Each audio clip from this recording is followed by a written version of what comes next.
दिया गया। न जाने कितने लाखों लोग जो गांव में ही हैं और उनको बाहरी घोषित कर दिया गया।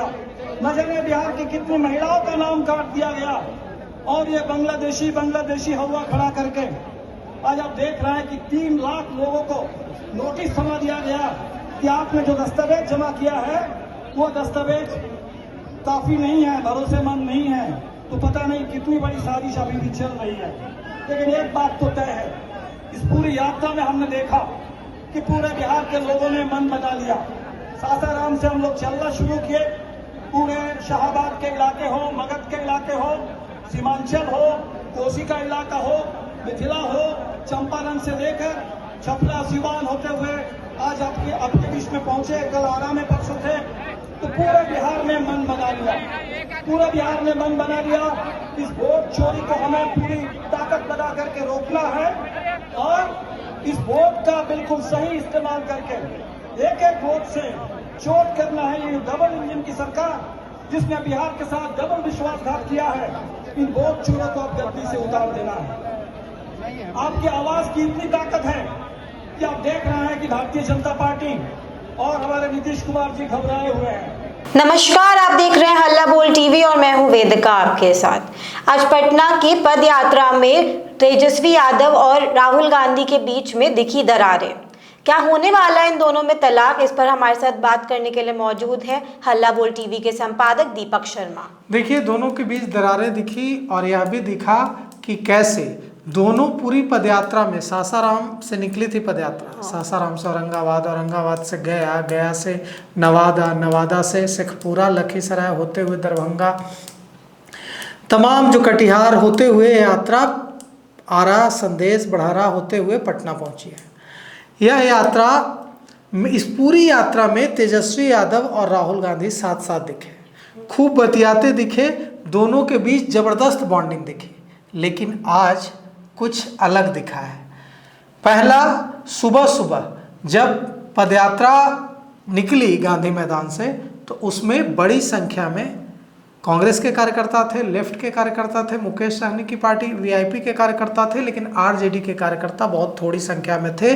जबकि पटना के आसपास के इलाके में बड़ी मजबूत उपस्थिति है आरजेडी की।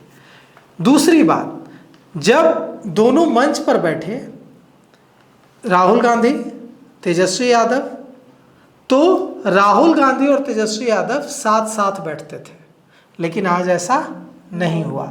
राहुल गांधी और तेजस्वी यादव मंच पर साथ साथ नहीं बैठे हुए थे। राहुल गांधी और तेजस्वी यादव के बीच में मल्लिकार्जुन खड़गे बैठे हुए थे।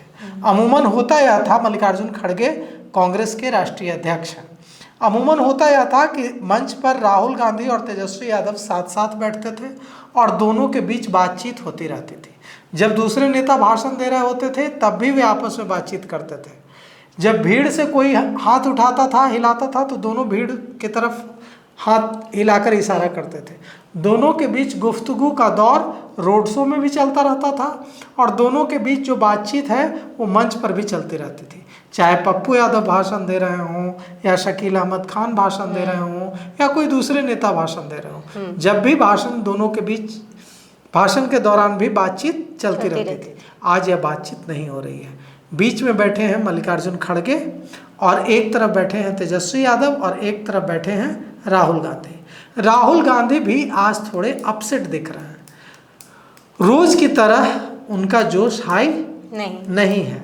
हालांकि कांग्रेसियों का जोश हाई है, लेकिन राहुल गांधी आज थोड़े बुझे बुझे दिख रहा है। राहुल गांधी को भी यह सूचना मिली होगी कि आज उनकी जो पदयात्रा का समापन है, इसमें कैसे राजद कार्यकर्ता कम संख्या में दिख रहे हैं और कैसे कांग्रेस, लेफ्ट और मुकेश सहनी की पार्टी वीआईपी के कार्यकर्ताओं और समर्थकों ने मोर्चा संभाल रखा है। अगर लेफ्ट और मुकेश सहनी की पार्टी भी आरजेडी की तरह अपने समर्थकों को नहीं भेजती तो भीड़ बेहद कम जुटती। सिर्फ कांग्रेस के कार्यकर्ता नजर आते, ज्यादा झंडे कांग्रेस के दिख रहे हैं, लेफ्ट के दिख रहे हैं और मुकेश सहनी की पार्टी के दिख रहे हैं। आरजेडी के कम झंडे दिख रहे हैं, नेता भी कम दिख रहे हैं। और मंच पर भी तेजस्वी यादव और राहुल गांधी आज साथ साथ नहीं है। तो कुल मिलाकर बात यह है कि जिस तरह से यह जो यात्रा निकली है सासाराम से पटना, पूरा 23 जिले होते हुए यह जो यात्रा पटना पहुंची है, इसमें जिस तरह की बॉन्डिंग, जिस तरह की पार्टनरशिप राहुल गांधी और तेजस्वी यादव के बीच दिखी थी, समापन के दिन वो बॉन्डिंग नहीं दिख रही है, वो बॉन्डिंग मिसिंग है, वो पार्टनरशिप मिसिंग है।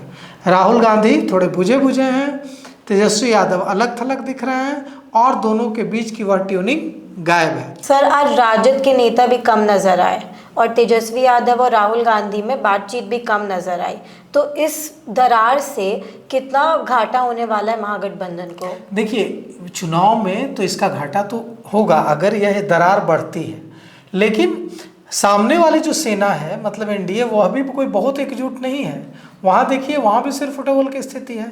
वहाँ भी चिराग पासवान की पार्टी ने मोर्चा खोल रखा है। उपेंद्र कुशवाहा की पार्टी 5 तारीख को रैली करने जा रही है और अपनी ताकत दिखाने जा रही है। हम के सुप्रीमो हैं जीतन मांझी, केंद्रीय कैबिनेट मंत्री हैं, उन्होंने भी बाहें चढ़ा रखी हैं। जदयू ने भी बाहें चढ़ा रखी हैं, बीजेपी ने भी बाहें, तो सब की एक दूसरे से लड़ाई वहाँ एनडीए में भी है। और एनडीए की तुलना में देखें तो महागठबंधन में लड़ाई थोड़ी कम ही है। तो लड़ाई एनडीए में भी है और लड़ाई महागठबंधन में भी है। सबको पता है कि एनडीए से तो बाद में लड़ना है, पहले तो आरजेडी और कांग्रेस के बीच लड़ाई होगी कि किसको कितनी सीटें मिले। अब दिक्कत यह है कि देखिए, आरजेडी अभी तक कांग्रेस को अपनी शर्तों पर चलाते रहा है। लालू प्रसाद यादव डिक्टेट करते रहे हैं कांग्रेस को। लालू प्रसाद यादव तय करते थे कि कांग्रेस का प्रदेश अध्यक्ष कौन होगा।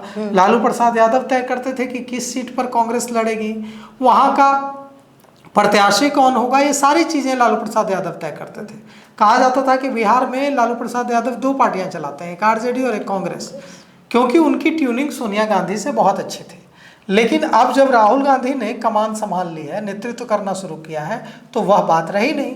तो अब उस स्तर पर राहुल गांधी के रहते, और जब से कृष्णा अल्लावरू बने हैं बिहार कांग्रेस के प्रभारी, उस लेवल पर नहीं चल पा रहा है आरजेडी का प्रभाव कांग्रेस पर। कांग्रेस ने अब अपने फैसले खुद लेने शुरू कर दिए हैं। कांग्रेस ने जो अखिलेश प्रसाद सिंह थे, जो बेहद करीबी थे लालू प्रसाद यादव के, कांग्रेस ने उनको प्रदेश अध्यक्ष से हटा दिया और राजेश राम को प्रदेश अध्यक्ष बना दिया। उसके बाद जो प्रभारी हैं वो आज तक मिलने नहीं गए कभी लालू प्रसाद यादव से उनके आवास पर, जबकि होता ऐसा था कि जो भी कांग्रेस का प्रभारी आता था वो लालू प्रसाद यादव के दरबार में हाजिरी लगाने जरूर जाता था, लेकिन कृष्णा अल्लावरू नहीं गए। तो कुल मिलाकर के रही सही कसर जो इस बार पद यात्रा है इसमें पूरी हो गई। पूरी पद यात्रा में राहुल गांधी दूल्हा दिखे हैं और तेजस्वी यादव दूल्हे के छोटे भाई सहवाला की भूमिका में रहे हैं। राहुल गांधी इस पूरी पद यात्रा में नायक के तौर पर दिखे हैं। कांग्रेस जो है वो अपर हैंड रहा है कांग्रेस का, और तेजस्वी यादव और आरजेडी पीछे रही है। इसीलिए जनता दल यूनाइटेड के प्रवक्ता निहोरा यादव ने कल कहा था कि तेजस्वी यादव ने हल्ला बोल से खास बातचीत में जनता दल यूनाइटेड के प्रवक्ता निहोरा यादव ने कहा कि तेजस्वी यादव ने घुटने टेक दिए हैं कांग्रेस के सामने, घुटने टेक दिए हैं कांग्रेस के और राहुल गांधी के सामने। तो ऐसे में इस बात का कसक, इस बात का दर्द तो तेजस्वी यादव को भी है और इस बात का दर्द राष्ट्रीय जनता दल के नेताओं को भी है। सर, हाल ही में जब राहुल गांधी से पूछा गया था तेजस्वी यादव को मुख्यमंत्री बनाने पर, तो उन्होंने कोई जवाब नहीं दिया था। तो क्या ये भी एक कारण हो सकता है इस दरार का? बिल्कुल, ये एक बड़ा कारण है, क्योंकि जब राहुल गांधी से पूछा गया था कि राहुल गांधी से पूछा गया था कि तेजस्वी यादव तो आपको प्रधानमंत्री बनाने की कसमें खा रहे हैं, लेकिन आप जो है उनको सीएम कैंडिडेट तक घोषित नहीं कर रहे हैं, क्यों? तो राहुल गांधी ने तमाम इधर उधर की बातें की थी, वोट चोरी पर बातें की थी, और लेकिन यह एक लाइन नहीं कहा था कि हाँ हम बनाएंगे, हमारे नेता होंगे, हमारे भविष्य हैं बिहार में, हमारे महागठबंधन के कोऑर्डिनेशन कमेटी के चेयरमैन हैं, स्वाभाविक रूप से वही मुख्यमंत्री बनेंगे, एक बार नहीं कहा। लेकिन उस समय तेजस्वी यादव का चेहरा देखते बन रहा था, और तेजस्वी यादव के पीछे जो उनके करीबी राज्यसभा सांसद संजय यादव हैं बैठे थे, वे भी मुस्कुरा रहे थे, लेकिन उनके चेहरे पर भी कसक झलक रही थी। और उसकी रही सही कसर पूरी कर दी तेजस्वी यादव ने भोजपुर में सभा में तेजस्वी यादव ने खुलेआम खुद को सीएम कैंडिडेट घोषित कर दिया राहुल गांधी के सामने उन्होंने कह दिया कि आपको डुप्लीकेट सीएम चाहिए कि आपको ओरिजिनल सीएम चाहिए। और उन्होंने सीधे एक तरह से ऐलान कर दिया कि राहुल गांधी की मौजूदगी में कि अगर महागठबंधन की सरकार बनती है तो तेजस्वी यादव ही मुख्यमंत्री होंगे। तेजस्वी यादव ने खुद अपने मुंह से, अगर जब राहुल गांधी ने नहीं किया तो तेजस्वी यादव ने खुद अपने मुंह से ऐलान कर लिया। तो देखा कि आपने कैसे ये दरार आई है राहुल गांधी और तेजस्वी यादव के बीच में। अब इस दरार का कितना असर पड़ता है महागठबंधन को, ये देखने वाली बात होगी। फिलहाल इस खबर के लिए इतना ही। ऐसी ही बड़ी खबरों के लिए हमारे साथ हल्ला बोल टीवी पर जुड़े रहें। धन्यवाद।